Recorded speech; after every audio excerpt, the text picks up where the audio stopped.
Hey guys, it's Liv here, and in today's video, we're doing the final tier list of Generation 8 on this channel, where we will be ranking every single water-type Pokemon in competitive. If you guys enjoy this type of content, and you've enjoyed the videos thus far, or if this is your first one you're checking out, make sure, of course, you remember to leave a like and comment your thoughts down below. Hit the subscribe button if you want to stay up to date on future videos, as well as links to the Twitter and Discord, where there are extra ways to stay up to date on future videos. With that said, let's get into this. So I do want to preface before I get into the tier structure for anyone who might be new. This video, we're going to be covering about 100 different Pokemon. While I've done most of the tier lists, even that hit around this number in the past, around just a single video, this one might end up being in two parts. I'm going to get to the end of Generation 3, and if we're under 35 minutes by that point, I'm going to just keep going and finish up. If we're not under 35 minutes by then I'm just going to break this up into part 2, which you guys will see on either Wednesday or Friday, probably on Friday. I'm still deciding.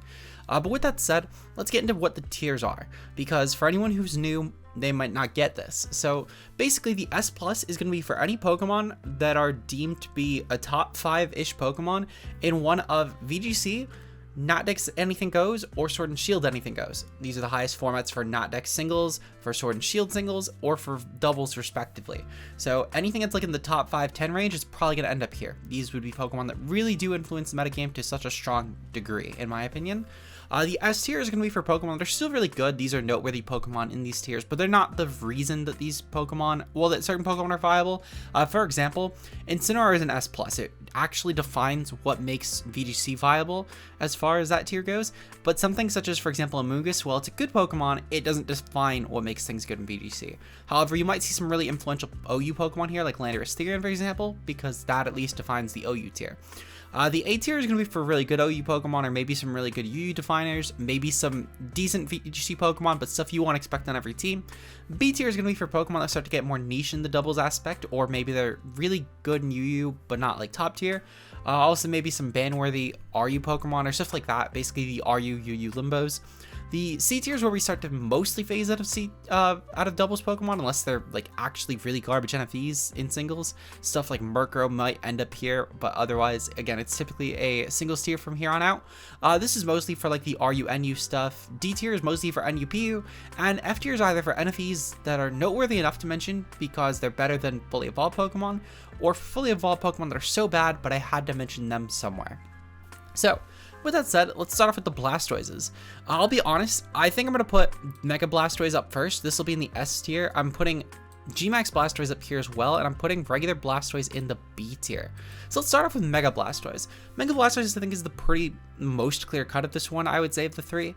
This one's an absolute monster with Shell Smash this generation, and while all the Blastoises do have this in theory, I do think that specifically the fact that Mega Blastoise is a higher special attack stat, it does help a lot.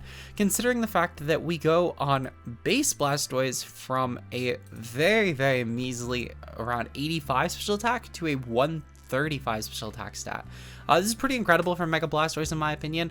Also, the ability Mega Launcher is really useful in this as well. It basically gives you some extra coverage options that hit for borderline, well actually, no, it's basically a stat boost, it's 1.5. So you get stuff, for example, like an extra boosted Water Pulse, which now hits harder than your Scald would, and it's 100% accurate still. On top of this as well, you get stuff like Dragon Pulse that hits for over 100 base power. You have stuff like Aura Sphere that hits for over 100, Dark Pulse that hits over 100. So you get a lot of options. Even on the not Pulse side, you get stuff like Flash Cannon too. So this gets a lot of other options that now are hitting for 100 plus base power. So this is, of course, before super effective damage calcs or anything. Blastoise also has a pretty decent physical attack stat too of 103, which is not as good as the special attack stat, of course, but this is really useful for potential mons, for just potential moves such as Earthquake that you might need for electric types. So Mega Blastoise is a demon. G-Max Blastoise, it's basically just regular Blastoise, but with a double HP, and the fact that Max Cannonade is really good. This is a max move that basically functions like Charizard's Wildfire or Venusaur's Vine Lash, where it's 1/6 over time to not water types. Really decent Pokemon. I would say this is, actually, I'm going to put this in the A tier. It's a pretty decent G-Max, I would say, but similarly to the G-Max tier list, I do think it's a little underwhelming. This can't also get the Rain Boost, which would have actually been really cool considering Blastoise has the ability of Rain Dish. But otherwise, still a really good Pokemon. It's just a slightly worse version of Mega Blastoise.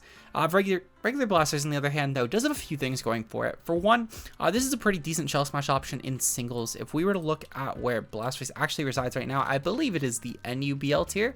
Yep, it is the NUBL tier, so this was good enough to get banned from NU. This does have a few other things going for it, too. In BGC, this is a decent option, whether it's on Shell Smash teams or even playing as support with stuff like Fake Out, and I believe it also has Follow Me or Helping Hand. I know it gets one other support, but yeah, Follow Me. So it has some, weirdly enough, good support options too. And if we look at the BDSP tier, this is also a pretty unique option as a Rapid Spinner, which, while it does lack Shell Smash in this tier, oh no, it keeps it actually. I thought it lacked Shell Smash because BDSP cut every single move from Pokemon. But even still, outside of that, it's still a good Rapid Spinner, which is very unique because BDSP actually killed a ton of its potential defog meta off. So Blastoise being a good Rapid Spinner is really valuable in the tier, especially without heavy duty boots anymore as well. So Blastoise does have a strong niche in this tier as just a really good Rapid Spinner that is super effective against a lot of Pokemon, because this tier is very water weak actually. On top of the fact as well that it's just a really good Pokemon. Like Blastoise's stats for Gen 4 meta are pretty decent actually, because a lot of power creep came in like 6 through 8. So in my opinion, even despite just the BDSP usage, I do think a Blastoise has enough keeping it in contention for a well-respected Pokemon in the later gens. So I'm going to put it in the B tier. Next up is Golduck. Golduck's getting D tier. This is truthfully for its VGC usage in my opinion. Well, not just for its VGC usage, it's for its VGC potential, I should say, but also the fact that I can't really tier a Pokemon that beats Pedon, one of the best Pokemon of all time, that just beats it with a Choice Scarf, in the F tier. Even still though, I will say, that Golduck does have a few other things going for it. It's a pretty decent Swiss Run Pokemon. With base 85 speed, it's just outclassed by Kingdra in literally every way because Kingdra is a dual stab. The only reason that this would actually ever be used over Kingdra is if I guess you wanted an Ice Resist, but Golduck's not a bulky one. I will say that Golduck does have some pretty good coverage. You get stuff like Psychic, for example. You get stuff like Focus Blast, moves again that Kingdra doesn't really have. It's basically Water, Ice, and Dragon if you're looking for a special set on Kingdra. So Golduck does have a little bit better coverage in this regard. So I do think that Golduck does have a bit going for it. Also, having Cloud9 access is pretty good, at least for opposing weather matchups. And while I want to act like that, you know, going for your own rain is typically not the more ideal option, Cloud9 definitely is pretty useful, as I mentioned earlier with the Pedon example, but also in case you just don't want to throw on a rain team. It's typically rain builds are fairly weak to electric and water, not electric and water, electric and grass. So if you're not really trying to run a rain build, which is still pretty good, but some teams just don't really appreciate rain that much, and having a Cloud9 user like Golduck that still is pretty valuable offensively could be useful for your team. Poliwrath's up next. Poliwrath definitely got a lot better over the generations. I will say, I think this is now a D tier Pokemon, solely for the fact that they finally gave this thing actual fighting options. Stuff like Drain Punch, for example. So we're putting this in the D tier. I am going to put it below Golduck. I do like Golduck's ability versatility a bit more. Poliwrath does have some good stuff, to be fair. Water Absorb and Swift Swim are both pretty good. I just think that Golduck's abilities play slightly better in, and despite the dual stab that Poliwrath has, base 70 speed is a little bit lackluster considering Golduck can outpace it by several yards. I think it can even outpace it with Modest if I remember correctly. Yeah, I should be able to outpace it with Modest because Modest Golduck gets 269 speed at level 100 and Poliwrath's 262.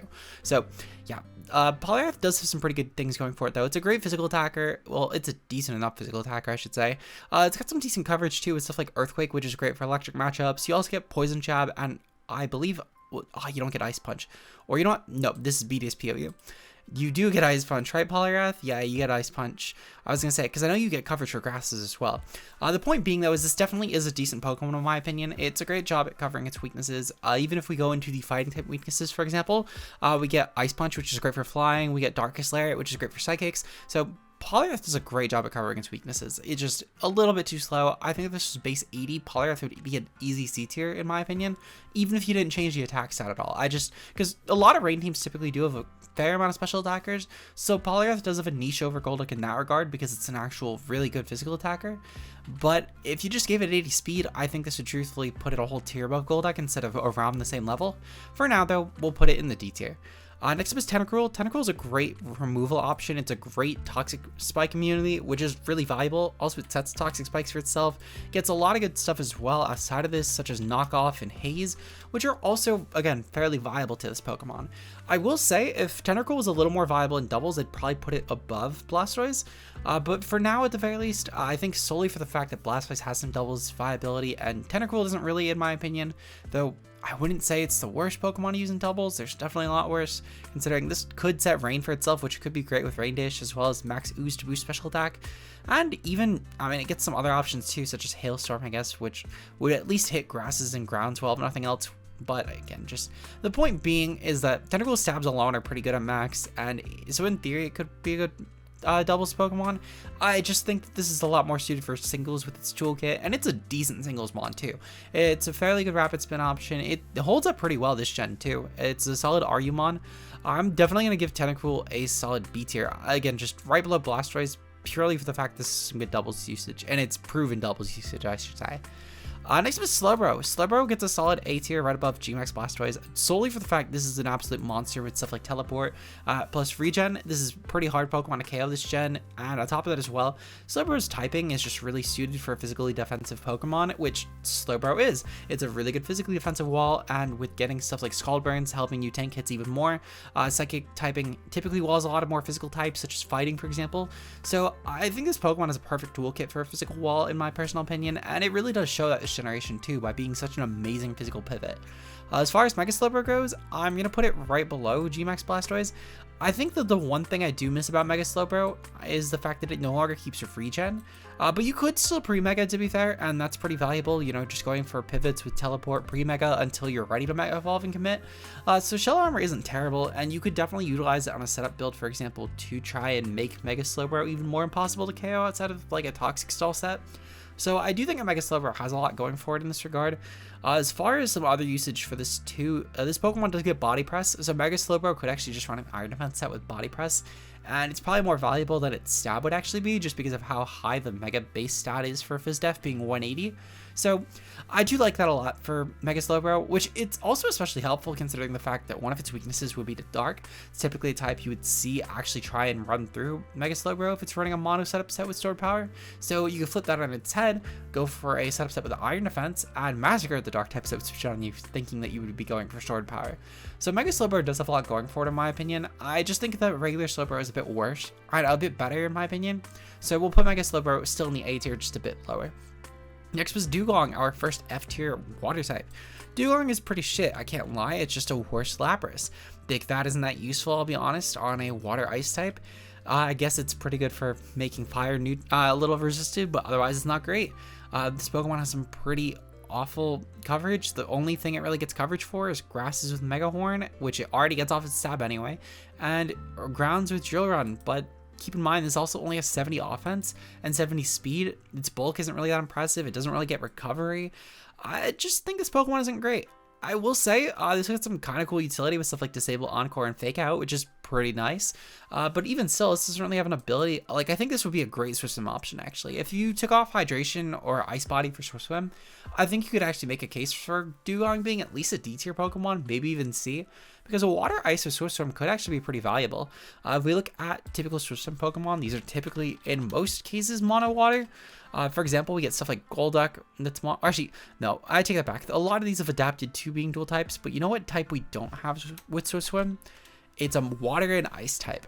With Beartic, at the very least, it's a pure ice type, which is something, but having a water ice type with Swift Swim could have been really useful for this Pokemon, and it would have been fairly unique too.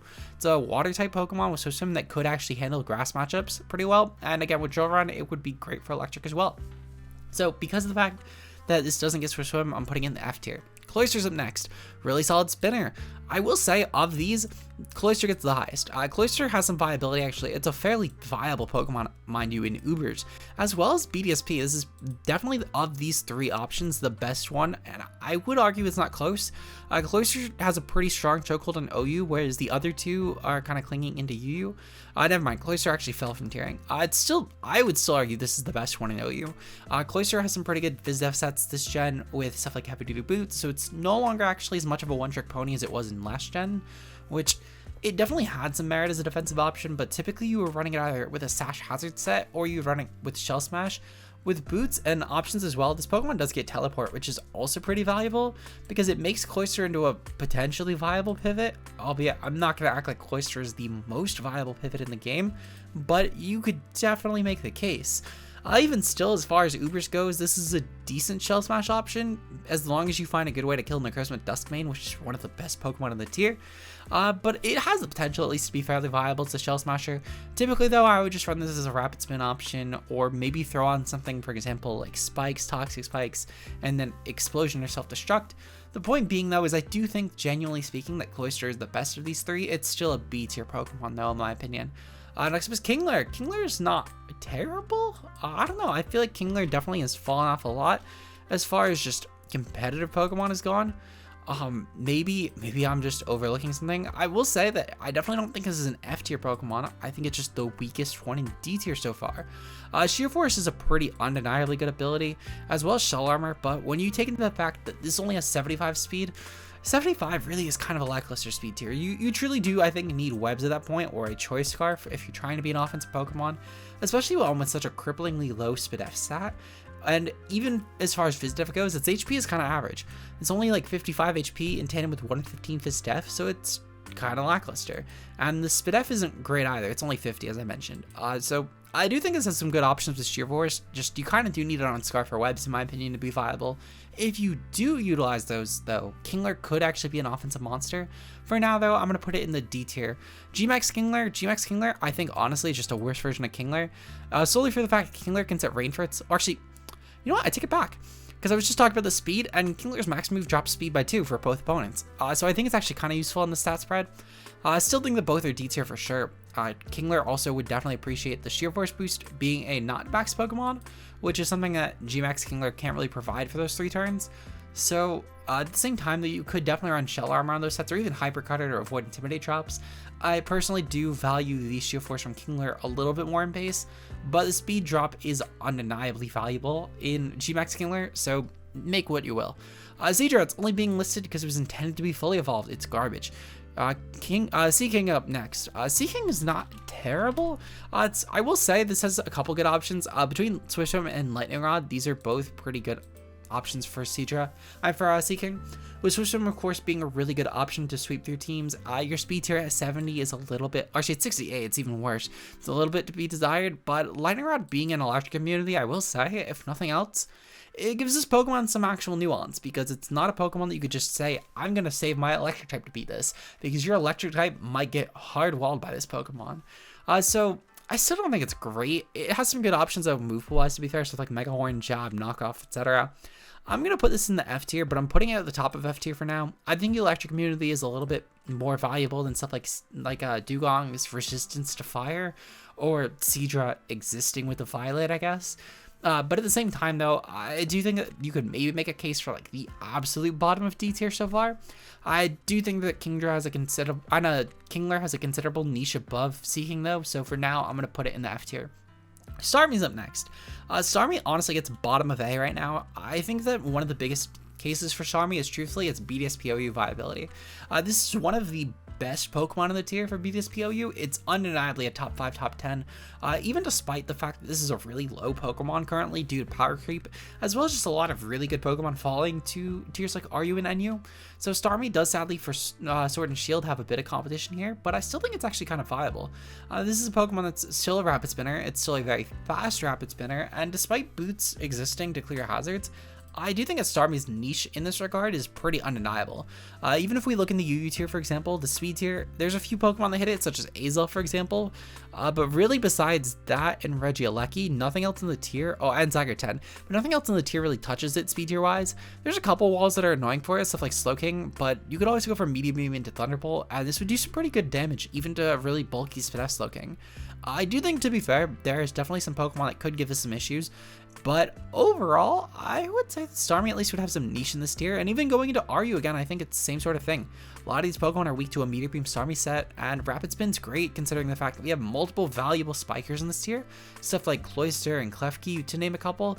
are both really good hazard options, and we have some other ones too as far as rocks or even regular spikes go. So I do think that Starmie would have some value despite being a new Pokemon in the higher tiers. Even still though, it's literally a top 5 Pokemon in BDSP. I can't really deny that. Considering the fact that a lot of teams actually really do have pressured, or they get pressured pretty badly by switching into dual stabs, considering a lot of the water resists are really weak Spinef wise, stuff like Tangrowth for example. So you're typically ending up having to take around 50-60 from a psychic move, if not more, especially because Assault Vest doesn't exist in that generation. So Tangrowth isn't really even a good switch into Starmie. So as far as switchings go to Starmie, it's pretty lackluster in this tier. I do think it's an amazing Pokemon in BDSP, just really lackluster in Sword and Shield. A tier. Gyarados.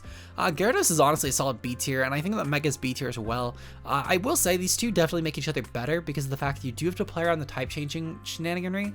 I think that you would make a case for Mega Gyarados actually being in the A tier. I wouldn't necessarily fight you on it. I forget where I put it in the dark. I don't really care. Today I'm feeling B tier Gyarados. Maybe tomorrow I'll feel D tier Gyarados, or maybe I'll feel S tier Gyarados. Today though I'm feeling B. I think that truthfully the pre-Mega Intimidate into a Dragon Dance Mold Breaker set is really valuable, especially when you're considering the fact that Pokemon such as Unaware Clefable now would get hit by a +1 Adamant Waterfall from Gyarados, when typically in the base form they wouldn't have to worry about it at all. And also the typing wouldn't be weak to Fairy, so again you get a lot of shenaniganry there. I do think that personally Mega Gyarados has a lot of value, and it's a Mega that despite having a lot of better options in that decks, it still can definitely kick teeth in. It's really matchup dependent in my opinion, but it's still definitely an absolute monster. I think that both of these are really good options, and I'm looking forward to Scarlet and Violet if Gyarados is in that game. I think it's actually already confirmed, so I'm not even gonna act like it isn't. It's confirmed for the games. But Gyarados will be a really fun option I think in that game, especially with Terastal in my opinion. But Terastal doesn't really impact the ratings. I'm just speaking on Gyarados. I just like the Pokemon a lot, and I'm looking forward to using it next gen competitive. Even still, it has a lot of good use this gen though. It's great as an Intimidate option, even I would argue in doubles, but its point being though is it's mostly a singles Pokemon. Easy B tier for both. Lapras itself gets D tier. I'm putting it right below Polygraph. The water immunity is really good, and Shell Armor is also really good. The typing is great, and it's a lot bulkier than Dugong, which is pretty valuable. And also the move pool is a lot better. You get stuff like Thunderbolt for opposing waters. You get stuff like Body Press, which is great for stuff like Steel types that would otherwise at least resist your Ice typing. So that's pretty good in my opinion. Gmax Lapras though gets a solid S tier. This is above Max Blastoise in my opinion. The fact that the max move goes over Ice typing and it sets up Aurora Veil is great because you could still boost the water type damage output with Max Hydro Pump or whatever, or the Max Water moves. And on top of this as well, unlike with the Rain, you don't actually miss out on Ice not giving you weather, because with the Ice typing specifically, you don't actually boost your damage output with Hail. You just boost your Blizzard accuracy, which Lapras's move of choice for Ice is typically Freeze Dry. So it's pretty valuable in this regard in my opinion to just clear the weather aspect altogether with Ice and solely boost your water type attacks. On top of this as well, again with Thunderbolt, you can go for Max Lightning here and boost your damage output again even further against water types. So I do think that Lapras in my opinion is one of the best Gmax Pokemon of all time. It's easily one of the best waters of all time, and I do think it's truthfully teams would actually really miss out on not having this as a Gmax option. It makes so many other Pokemon better, just similar to how A9 makes a lot of Pokemon viable in OU. Despite not being a top tier Pokemon, just the Veil aspect, it's Veil that is an S tier thing, A9 is like B. And it's similar with Gmax Lapras. I think that Gmax Lapras's max move is like easily S+. I think the max itself is an A tier, so it's averaging to S. Next up is Vaporeon. Vaporeon's decent. I will say the Power Creep definitely did this mon dirty, but it's still a pretty decent sponge. Flip Turn is great for this Pokemon actually to keep some good momentum going, especially in Smogon tiers where Baton Pass is typically banned. It's a pretty good Cleric, it's a great Wish Passer, it's a really bulky Wish Passer for low tier. I'm gonna give it C. I think this is a great option. Similar to Starmie, I do think it has viability outside of its current named tier. I would totally see myself using this Pokemon in a tier such as RU or maybe UU, but I think the difference being between this and Starmie is that UU has a lot of other bulky waters that are pretty viable, and I would argue more viable. Stuff like Slowking that has its own sustain built in through its ability, and Swampert that doesn't really even need sustain to be honest, it's just bulky enough to take hits long term, or Rodent that has Pain Split. Prim that just, again, it's meant to be a breaker with a bulky AV set. So I would argue that maybe not in the same vein as Starmie in RU, but I would, in UU I should say, but in RU I would definitely make the case. Literally the only other Pokemon that has it kind of sustained would be Milotic, and it's through recovery similarly to Vaporeon, but Vaporeon could at least be a good Wish Passer, which could be appreciated on Pokemon such as Nidoqueen, Bronzong, there are a lot of different bulky Pokemon I think that could appreciate Vaporeon sustain. So while it's not to the same degree as Starmie, I do think this has viability outside of its NU given tier, and even still, it's a pretty good NU Pokemon. It's really obnoxious to KO, it's a great cleric for teams, it's very unique in the NU sphere, at least for water typing, so I'm definitely going to give this a C tier. Omastar, solely up here because for Shell Smash plus Hazards, I'm putting it below Kingler actually. I think this is the worst one in here so far. I will say though, the triple hazards is pretty valuable. You could make a case maybe. In fact, actually, no, never mind. I like his tiering a lot actually for this order. So yeah, we'll leave the order like this. I think it's a good Shell Smash option though for low tier. I think it's a decent hazard stacker for low tier. Just typing kind of sucks, and the speed tier also kind of sucks at base 55. That's terrible for Swift Swim. I will say though, if you're looking to boost the speed, typically what I would recommend is a Focus Sash set with Shell Smash. You can then bank off your opponent hitting you with a physical attack accidentally, popping your weak armor. You're now +4 speed, and that's actually pretty good in Shell Smash. And the special attack at 115 is pretty good. So I think this has sets that could work. It's just a little specific. D tier. For Alligators up next, great sheer force option. Honestly, this is again similarly to Starmie, just really kind of shit on by Power Creep, but it's an amazing option in BDSP. While it's not top 5 like Starmie is or top 10, it's definitely still a really obnoxiously good Pokemon. I'm gonna put this below. No, I'm gonna put this actually, yeah, below Gator. I'm below Gyarados. I will say, I do think that despite the fact that we don't really have a doubles comparison this gen, Gyarados in theory does offer a significant amount more to a doubles team if they both were viable in doubles, I should say. Considering the fact that Gyarados would be able to go for airstreams for teams, which is pretty valuable, Gator can't really do that. And even if it could, actually, I think it might get Aerial Ace now that I'm saying this out loud. So let's check. It does get Aerial Ace actually, but even still, it's not enough a stab, and it's a weaker max move to begin with. Gyarados also offers Intimidate, which is a lot more valuable than Sheer Force for Gator. Also, just the typing being an Earthquake immunity is really nice. So I gotta give it to Gyarados. I think it doubles at least it would be significantly more viable. We've even seen Gyarados get some good tour performance this gen, like even in restricted formats this gen. Gator would never really replicate that though, and I don't think the difference in singles is that wide enough to really give it the justification of being higher than Gyarados. It's a fair amount better in BDSP, but I think even if we were to throw these both in Sword and Shield, they'd both be pretty even. They're both Dragon Dance options that are pretty terrifying. In Gator's case, it banks off of more Sword Stance though, mostly just to try and bank off of Jet and Liquidation. Though this is a decent Dragon Dance option, I would argue. Just think that Gyarados is better for specifically Dragon Dancing, and Gator's biggest edge is the fact that you could bluff both. It's still really good. I could totally get the case if you put this above Gyarados. I wouldn't even fight you on it if someone commented down below. I'm sure someone will. I'm sure Burgo will. I won't fight you on it. Easy though, B tier. Lantern's decent. I'm actually gonna put this at the top of D tier. Dual immunity is great. I mentioned this in electric, but the water and electric immunity on this is amazing. It's a really good bulky Pokemon, great with AV, great cleric option if you don't want to run AV with Heal Bell. The point is, it's a great Pokemon. Lantern, I just wish it had more offense or a little more physically defensive bulk. The typing's really good though. We see this in Rotom Wash. It's an absolute monster in competitive. I'm definitely gonna give it D tier. I'm not gonna go too much into this. It's just a bulky Pokemon with 2 immunities, and we put Seeking at the top of F tier with 1 immunity. It's just better Seeking with a second stab as well, which is great. It's so good for water matchups. Ozu's is a solid A tier. I think I might have put this in B on Fairy. I don't really care. I'm putting it above Starmie solely for the fact this is a lot more viable in Sword and Shield. Ozu's actually a pretty damning option in the UU tier. It's really hard to wall. I will say though, there are definitely some walls that exist in the tier that are really consistent. Stuff like a Amoonguss, for example, you do kind of need to tailor your set perfectly to beat it. Or even still, as far as offensive options, Regieleki can give this thing a lot of problems. Or for other Pokemon on the tier, you get stuff like Bulu, which is an amazing response. Or Tangrowth, which is an amazing response. Zarude is a pretty great response because while you obviously do have Player Up and Superpower for it, typically, unless you're running Sap Sipper, Zarude could just nail you first, and your priority being a water type attack isn't really the best to handle Zarude. I will say if Ozu got a strong Fairy priority attack, this might truthfully have a case for S tier. I think a Fairy Priority option would be sick on this Pokemon for physical stats, because you could totally just run stuff like Fairy Priority move, Belly Drum, Liquidation, and Filler, and I think that would be a lot more valuable than Play Rough plus Aqua Jet, just considering the fact that a lot of the typical walls for Azu would get nailed by a priority move, and I think a 50-50 in that regard could be an absolute nightmare for teams to handle.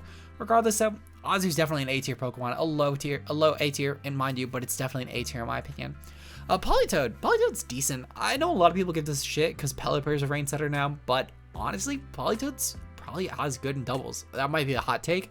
I think it is. It's a great Perish Trap option. This runs nightmares every time it's run with Goth, and people literally will get war flashbacks from how terrifying this is with Goth on Rain.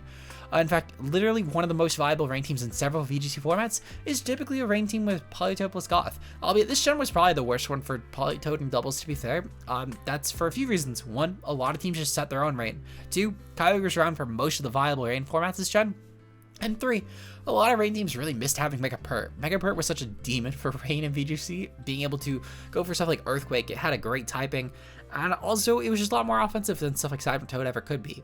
So I do think that, to be fair, Politoed definitely, while this is the worst gen for it, I can't in good faith put it below C tier. I will say, I do think that honestly, this is one of those things where it's really cucked just by low tier bans, in all honesty, where it can't really actually exist in a low tier setting because the fact that lower tiers do ban Drizzle once you get really deep into it.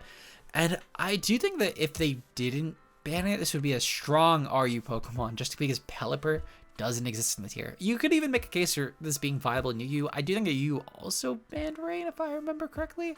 I can't remember, I genuinely can't remember, but the point being is I do think that Politoed, despite what other complexes exist, I do think this is a solid C tier Pokemon. It gives a lot of good support. I do think, I will say though, that again, at least for the doubles Pokemon on the B tier, they're all currently viable. Politoed's really hard to make work this gen, but it has historically been a good one. I didn't want to knock what it has set the foot for, because again, this in tandem with Goth is literally horrendous for a lot of teams to play around in VGC.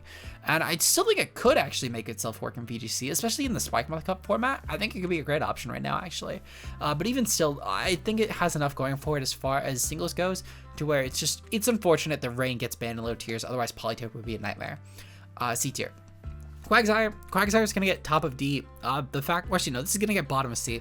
I don't know where I put it for ground. I don't really care where I put it for ground, though. This is a good option. Quagsire, having Unaware, it's great for higher tiers, and it's one of those Pokemon that its tier never really defines it. Quagsire, even in metas where it's not an OU Pokemon, is viable in OU.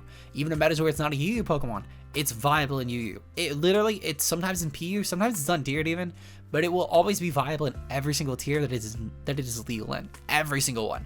So off of that alone, I'm going to give Quagsire C. The typing's great, only one weakness, and it's a great physical wall. It's an amazing physical wall, especially with Unaware, the fact that you can't set up past it. And typically a lot of Pokemon that are like mixed attackers that run primarily physical don't really run coverage for Quag because it's such a niche Pokemon.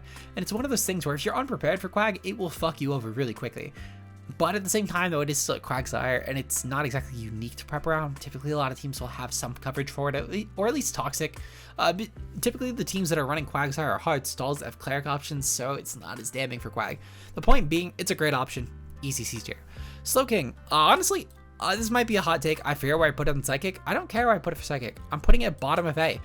This is one of those Pokemon I think is pretty interchangeable with Slowbro this gen. I think that Galar Slowking is definitely more viable, but Slowking still has a lot going for it too. This is a great sponge for a lot of different Pokemon that have been popping in and out of OU this gen.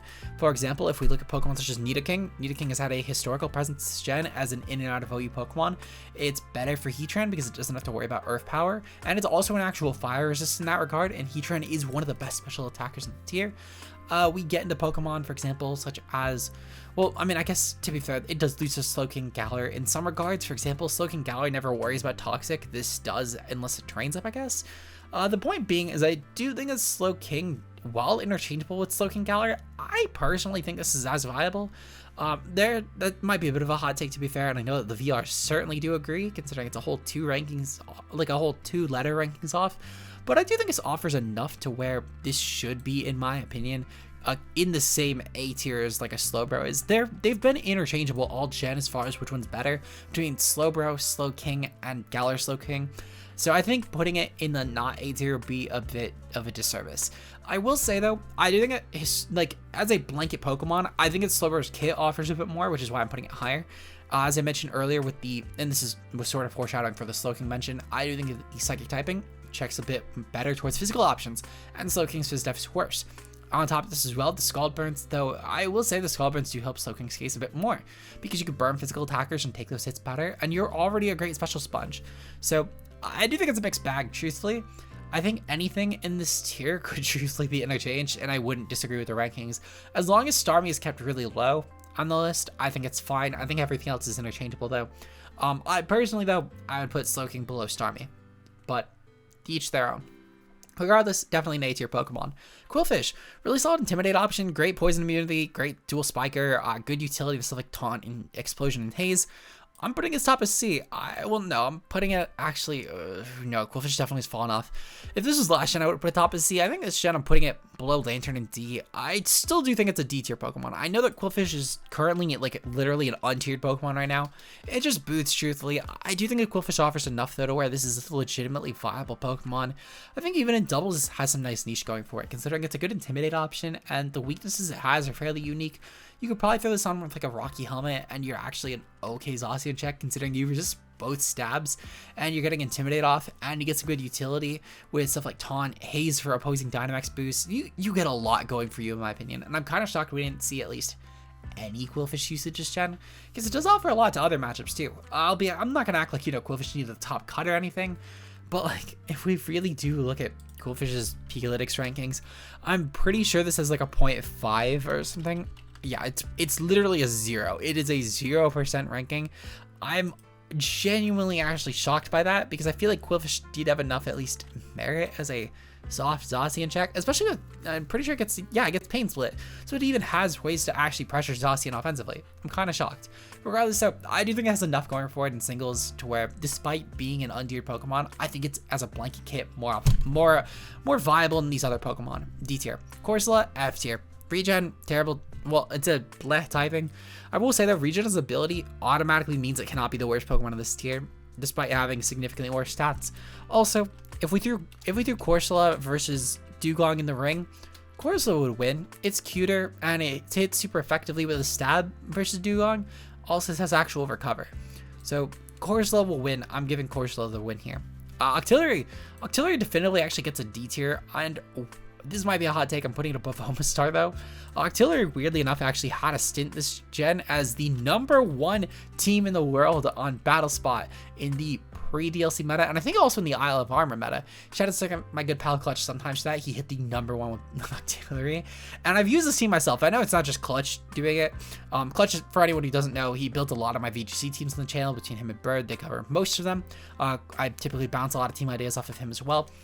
But the point being though, is Octillery is kind of a demon in these early DLC metas. It's no longer able to do that. It would be kind of obnoxious to make Octillery do that currently, but it literally did top the ladder several times between the pre-DLC, the pre-home, the home meta, and the Isle of Armor meta. I'm pretty sure Clutch, if I remember correctly, he top cut all three, or top ranked all three. Even still though, Octillery offers a lot with max moves. If we get into stuff like max Hailstorm, it's great for electric coverage. Sadly you don't get, well no, it's great for grass coverage.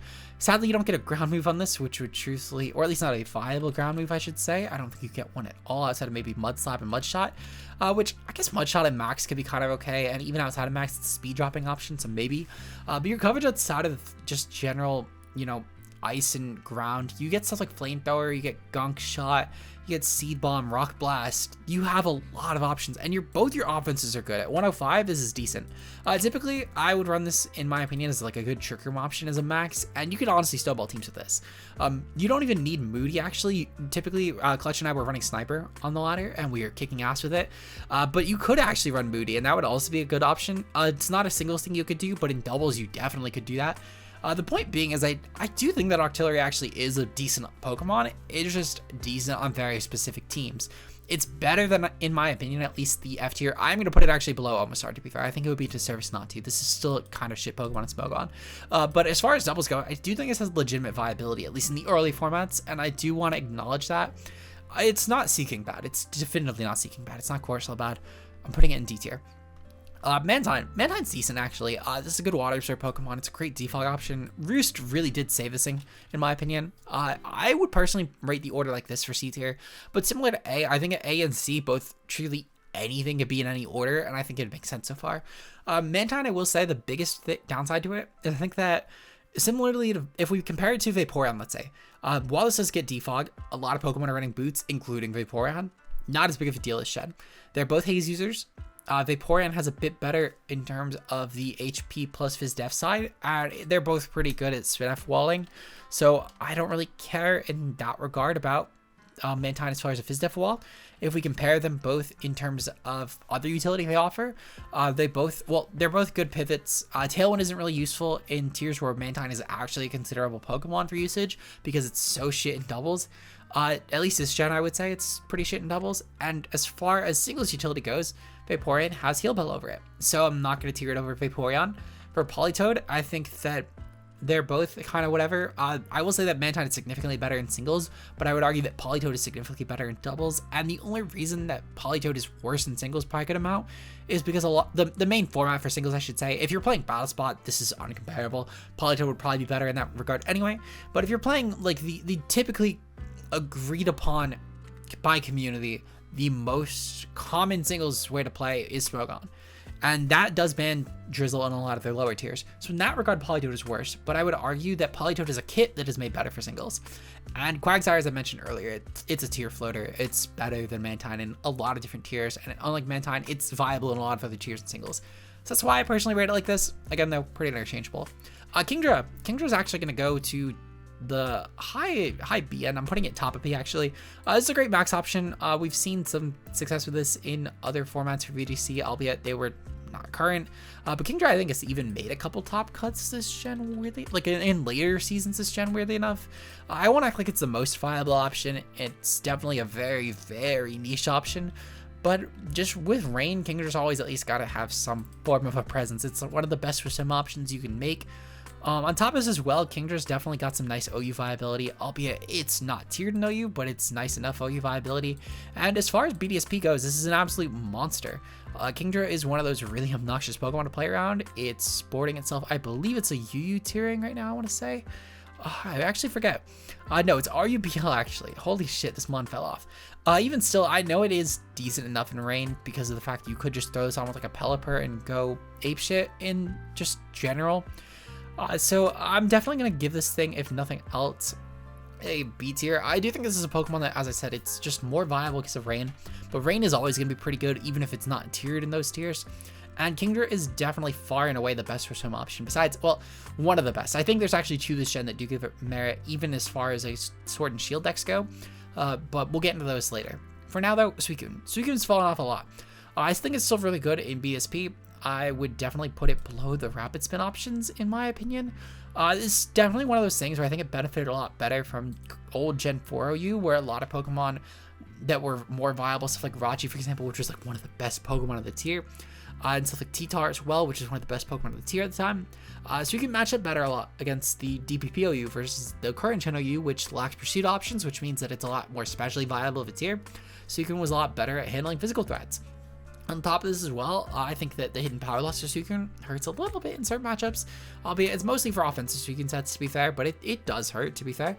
It's not as good in singles anymore for Sword and Shield, just because of the fact that a lot of waters have built-in sustain through abilities, or they're just able to run boots a lot more viably. So Suicune's Rest Talk sets aren't as Regardless, though, still definitely a good option, definitely B tier. Swampert's a really good option, actually. I'm putting this at the top of B tier, actually. Swampert's amazing in BDSP. It's amazing in Sword and Shield. This is a great pivot. It's a great mixed option for offense. This is a Pokemon that has this entire gen actually been an incredible Pokemon. It's, despite even being a UU Pokemon in both formats, it's been good in OUs for both formats. Even in the current points where it's not even tiered in those. I do think it's Swampert, in my opinion, is one. Well, no, actually, I take that back. I am going to make a quick change here. I'm putting Kingdra below at least these three, because these three are currently actually still really good monsters. And putting Swampert above Kingtray at least, I do think Gyarados having a legitimate, like a strong presence as a mega in Nat decks is really viable. I think that Gyarados' base form ability to Intimidate helps make that more viable, and it's still a fairly viable option. It's still really good in BDSP. It's still okay enough in singles. And I think a Gator, if nothing else, it's an incredible breaker, at least for BDSP. So if nothing else, I think this is a better reflection of the tiering. But I still stand by Swampert being a great option as far as a defensive and offensive piece. Megapurt's a demon as a mega. This is an incredible Rain option. Rain is so viable, and I would argue in Nat decks at least it is solely viable because this Pokemon exists. I don't think a Rain would have nearly as much of a presence if not for solely Mega Swampert. Now, I want to act like Mega Swampert is one of the best Pokemon of all time. It's a B tier Mega, but like this Pokemon definitely does have a lot going for it as far as team support. Rain is one of the easiest things to build a team around, and when you pair this with Pokemon such as Zapdos, which is an amazing option on grasses, or Torn T, which was sadly banned in that decks, but in theory you could in certain formats at least. The point being is I do think a Mega Swampert's an absolute demon. Flip Turn is a huge add to this Pokemon this generation, allowing it to keep some momentum going, which is something that Seismitoad cannot do for a raid. So I think that this outright just invalidates Seismitoad in range, just because of the fact that you do get the momentum going, and your options offensively are so good, and this is a lot better of a physical breaker. Easy A tier. Ludicolo, honestly, objectively speaking, it cannot be an F tier Pokemon. The typing is really good for rain matchups because it's a rain sweeper that beats other rain sweepers. I will say I'm putting this actually above Qwilfish actually. Ludicolo has a couple things going for it. For one, this generation, it is a fairly good option actually around Kyogre in Dynamax, which is incredible. This has some good niche in BDSP at the very least, if nothing else. It's a niche Pokemon in Sword and Shield, very, very loosely. I do think that Ludicolo is one of those things though, where the better that Rain is, the better Ludicolo is. This gen sadly, I will say Sword and Shield give us a lot of good swim options that are really good against a lot of tier specific Pokemon. So it's not as viable, but it's definitely had some generations where it's a kind of viable OU Rain Pokemon.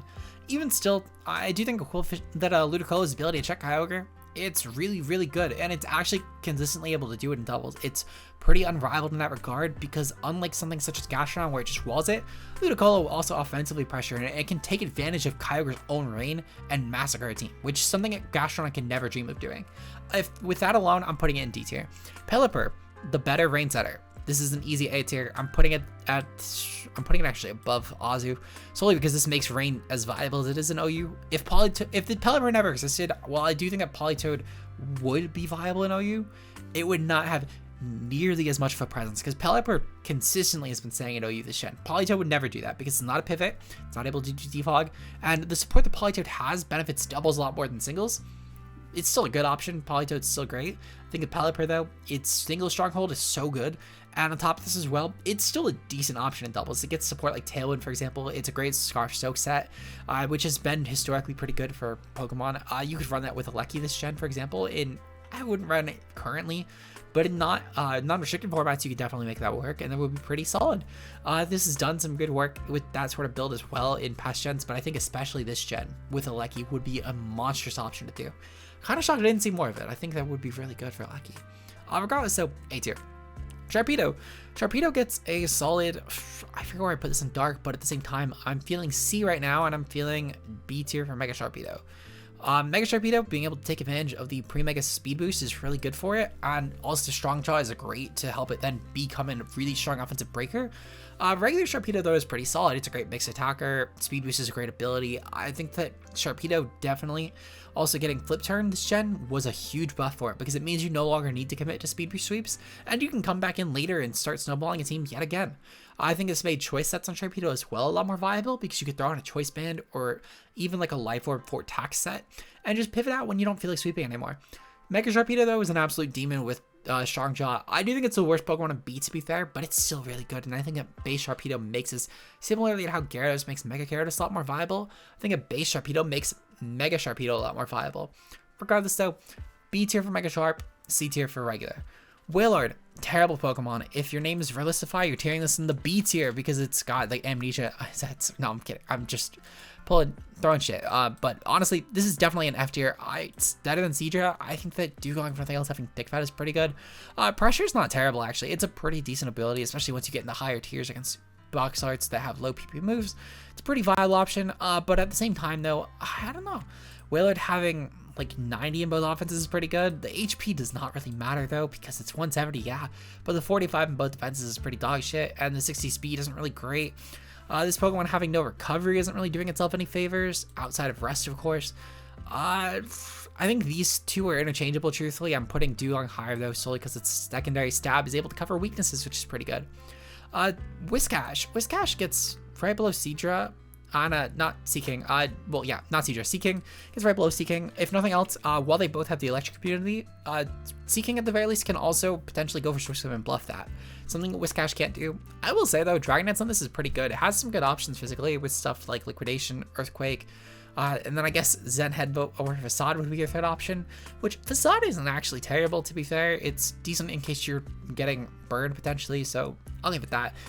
78 and 76 offenses aren't great, but the bulk is a lot more respectable. 110 with 73 and 71, and with only one weakness, this is pretty decent for F tier at least. It's gonna probably be one of our better F tiers in my opinion. Yeah, we'll give it F tier though. Crawdon's solid. Definitely better than Sharpedo in my opinion. I'll be honest, actually, I'm putting us above the Spinny Boys in the B tier.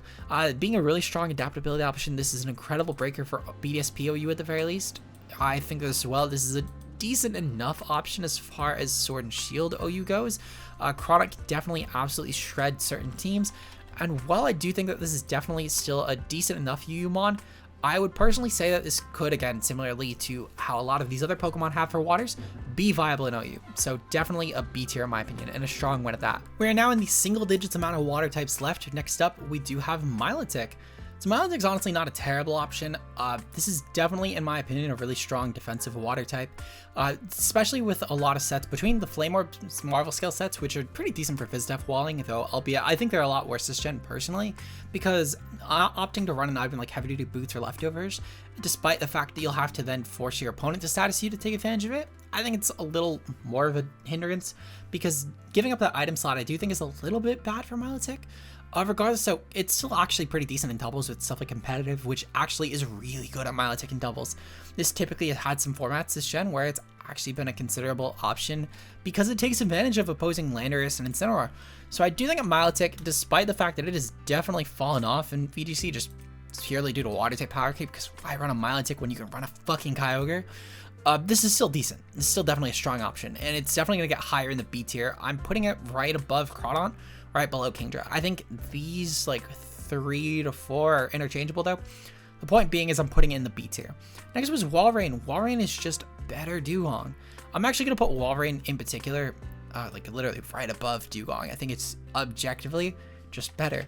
Walrein, I will say, has a few things going for it. One, it's a better stat line in my opinion. The fact it's a little more offensive, it's a little bulkier, and the speed being like 5 slower isn't a huge deal. Also, this has Earthquake over Drill Run, which is pretty good. It has Rock Slide as an additional coverage option. I still think it's shit, but it's slightly less shit. I'm actually going to put this one above Corsola. I'm not putting it above Whiscash though. F tier. Clamperl. Purely the Tooths. This thing actually has, unironically enough, I feel like every gen we see a Pokemon or an MV video where they use an OU and it actually kicks teeth in with the fucking tooth. It's purely the tooth that makes it viable, but it's more viable than a good amount of these F tier waters. I'm putting it actually above Walrein. I'm not going to put it above Whiscash. I think that might be a bit of a misplay by me. I think you could truthfully make this even top of F tier, but I think those front 3 are kind of interchangeable, and I think it's solely for the fact that, one, Clamperl's pretty much only viable in higher tiers on Trick Room builds, in my opinion, just because it doesn't require Clamperl taking a turn of setup on its pretty frail set. But 2, also the fact that this is extremely item locked and it's extremely linear in how you're running it. If you see a Clamperl team, you know exactly how it's going to play the game, because it's going to play the game around Clamperl doing shit. And on top of that as well, you typically know the set that Clamperl's running because it really only has one set to make itself work in higher tiers. So it's really predictable. It's a good predictable Pokemon, and it can do work. It's a Pokemon that, similarly to like Pikachu, for example, you could make it pop off as an NFE. I just don't think that it's D tier. Maybe disagree with me down below. Maybe I'm underestimating something. I'm sure I will hear a lot of shit for this later. Point being, it's F tier. It's definitely better than those bottom ones. I'm more so thinking I'll hear shit for not putting it above like Whiscash or Seaking. Anyway, Huntail. Huntail and Gorbis, truthfully, I'm putting these both below Clamperl. I think they're just a worse version of Clamperl. And it's solely for the fact that if we look at Huntail, for example, right? Huntail is the Deep Sea Tooth Pokemon. This cannot run Deep Sea Tooth. despite the fact that it evolves with it, it cannot actually take advantage of it. So just run Clamperl. The stats are not much better. Unless you're specifically looking to Shell Smash, which even still, this is such a slow Pokemon at 52. Truthfully, I would just run Clamperl and I'd throw it on Trick Room, because the special attack stat you will get without needing to Shell Smash, it's like a base 20 off. I don't really care about that, in all honesty. It's not as bulky. I don't really care about that either, to be honest. Yeah, like all the stats are literally basically just 20 better, besides physical attack, which is 40 better. And everything else is a 20 base stat difference. I don't really care. It's not going to be worth it, in my opinion, because I think the Deep Sea Tooth boost that you get double without having the Shell Smash setup is more valuable. And Scald and Ice Beam, while obviously Huntail has better, like slightly better coverage, purely if you're running it physically, I think it doesn't really make a huge difference for Clamperl, because the fact that Water Ice is good enough. And you could run Shell Smash still, it can have merit, just typically would run it on Trick Room. Point being, and Gorbis is even worse. I would argue Gorbis is even worse offender of this, because of the fact, and it's solely for the fact that I think Gorbis not getting physical when you're not running Deep Sea Tooth as your special attack boosting option is a little bit worse for it. But you could truthfully swap Huntail and Gorbis either way. Just think Clamperl's better. Relicanth. Marcus is going to kill me for this one for not putting it in the S+ tier. Putting it at the top of F though, I do think of nothing else that if the Relicanth does have a lot going for it. Its typing is really good offensively, two really good offensive types. You get stuff like Rockhead plus Head Smash, which can make it really break outside of rain. Starting with Boots means you can guarantee rocks get up, and it's a decent Source Swim option, albeit really slow on Source Swim. But 55, I mean, so is Omastar. And I think that if nothing else, this at least has more offensively potent options. As far as moveset options go, you could maybe make a case for putting this in D tier and maybe shuffling Omastar a little lower. I'm not going to do that though. I do think that if nothing else, Omastar has a much cleaner time setting up, and the +4 speed that Omastar can consistently get is a little more valuable. Still F tier, probably at top of F tier though. Luvdisc. Luvdisc is shit. Luvdisc is a very bad Pokemon. Nothing else though. There are worse water types probably that we're going to get into. For now though, 30 attack, 40 special attack, really dog shit. Its bulk is terrible, no reliable recovery. Best stat is its, oh god, best stat is the speed. We're putting it at least above Seadra though. Maybe? Am I really putting it above Seadra? I'll be honest, maybe I'm not going to. No, Seadra has some actually good options offensively. Its bulk with a Violet would be kind of good. We're actually putting it below Seadra. Kyogre, S+. Primal Kyogre, S+. I'm putting regular Kyogre above. Now, for anyone who does not fundamentally understand why Pokemon are viable versus what is and isn't viable, you might be wondering, why the fuck is Kyogre higher? Primal Kyogre has a high viability. And you know what? You know why this is? Because of Primal Groudon. In tiers where Primal Groudon does not exist, a Kyogre is literally a top 5 Pokemon. Objectively speaking, it is impossible for Primal Kyogre for Primal Groudon to be in a tier. Well, let me rephrase. It is impossible for Primal Groudon to be missing from a tier, and then as well for Kyogre to not be top 5. Kyogre is insanely broken. It is a great Scarf option. It's a great offensive piece. It's such a monster that Kyogre's usage always demands Groudon's usage, because of the fact that Groudon needs to be there as the strongest VSD Pokemon to clear weather. That's just how it works. In tiers where Primal Groudon exists though, Kyogre is still kind of viable.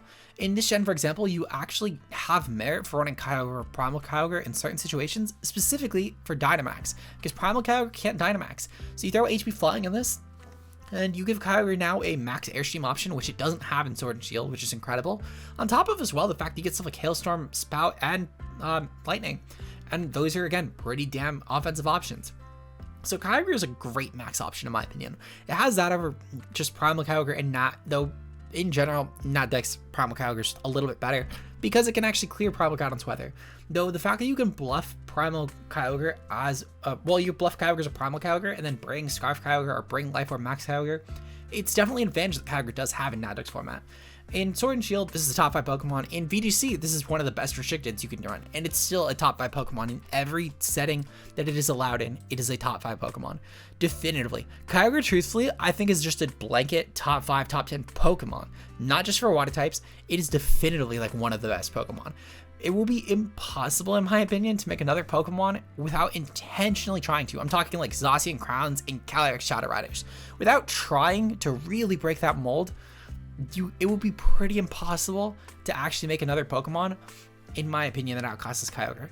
And the only cases that actually do are blatant options that were done to specifically create Kyogre. Arceus normal, 720 in every stat, can change its typing at whim. That's a pretty blatant option. Primal Groudon, it was made to be a better option of Groudon, and with Primal Kyogre being a better option of Kyogre, I think the item usage on regular Kyogre is better personally, but that was the intent. It was meant to be better options of the weather duo, and Primal Groudon at least succeeded. With Duskmane Necrozma, it was made to be a more broken version of Solgaleo with Prism Armor for weaknesses, with the option to buff Ultra Necrozma for weaknesses. This was probably the least flagrant of these, and I think you could actually make a case for Duskmane Necrozma specifically not being a flagrant one and just coincidentally being better, but it's still a pretty rare option. It's like 1 out of 1,000. As far as the next gen, we have Zacian Crown, definitively, again, a blatant option, and Kyogre Shadow, again, a pretty blatant option. So most of the options that are actually better than Kyogre have all been pretty flagrant attempts to be obnoxiously better. Even Xerneas, I would argue, actually isn't better than base Kyogre. Maybe in viability, it's a more viable option. Sure, I'll give you that. It's as a Pokemon though, it's not a better option. Kyogre being able to run Scarf sets mindlessly, its spec sets are pretty impossible to switch around, even for resistance Pokemon. I genuinely think Kyogre is one of the best Pokemon of all time. It's an easy S+ on the tier list.